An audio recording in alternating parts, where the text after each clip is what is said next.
Okay, folks, today we got one of these awesome LUMINTOP Tool AA 2.0 lights. These things are pretty slick. 20 bucks, 650 lumens, and they're rugged. So as you can see, this one's pretty well used. But one thing I don't really like about these, and a lot of people don't like, is on the back, it has a this little button back here, right, is lit up. I got my light so bright here you can't really see. See that? And those are LEDs. And so one thing you can do is twist it, turn it off, but those LEDs will stay lit to let you know the battery is still good. And these batteries do last a long time, but I have had to use this light before and hadn't used it in a while, and the battery was drained due to that light being on. So what we're going to do today is we're going to remove that light. Okay. And the way that we're going to do that is nice. I got the lithium batteries, 650 lumens. The way we're going to do that is, you see down here, there's these little slotted rings. Okay.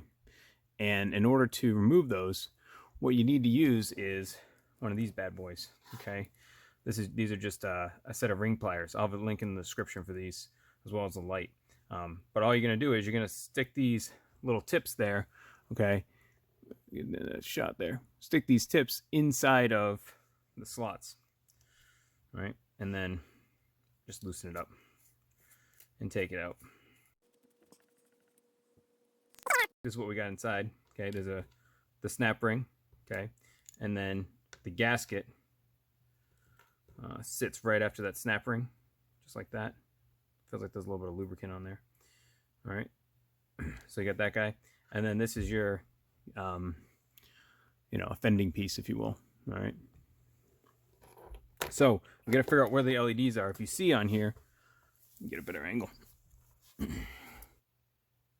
right. So there's some LEDs mounted there. And what we're going to do is we're going to solder them right off. Okay. The way we figure out what's what, now that we have everything off, is we just take this and push it down. We can see them lighten up. See that? Try it again. All right, see them lighten up. Okay, because this metal here on the outside ring has to make contact with the outside here, and then the spring here needs to make contact with the center part of the negative end of the back. All right, this guy. All right, and this side. All right, not this one. See me over here. We want this one. So there's two of them. All right, this guy right here, and on the other side. So what we're gonna do is we're gonna warm up the soldering iron, and then we're just gonna pull those off nice and gently. You can see the solder on there. Okay, so hang tight. Okay, if this were a proper workbench, we'd have some sort of clamp or something here, but we don't. So we're just gonna use pliers. All right, get our soldering iron heated up, and then grab it with the tweezers. You want some nice thin tweezers.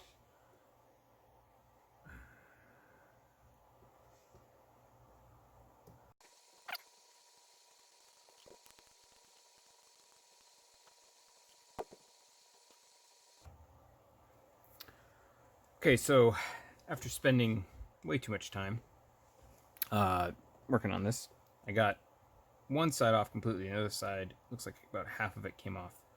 And yeah, on this side about half of it came off, and the rest of it kind of stayed on there. So that should be enough. We can test it, make sure we got them off by touching the sides like we did before. We don't see any lights there, which is great. And now all we have to do is put it back together. So put the button down in there. Make sure you have your O-ring on there. And your snap ring pliers, same thing.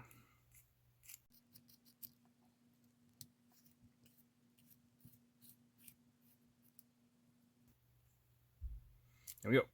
So let's see what we got here. Oh, still works. And as you can see, should not be any blue light there. Okay. No blue light showing, so nothing should be draining the battery. And we still have all of our modes work. Okay. So that's that. That's all there is to it. Now this guy won't drain any more battery. And I'll be ready to go whenever I need it. That's all there is to it. I hope you enjoyed watching. Links to all this stuff will be in the description below. Probably not those pliers. And if you have any questions, leave them in the comment section. Thanks for watching.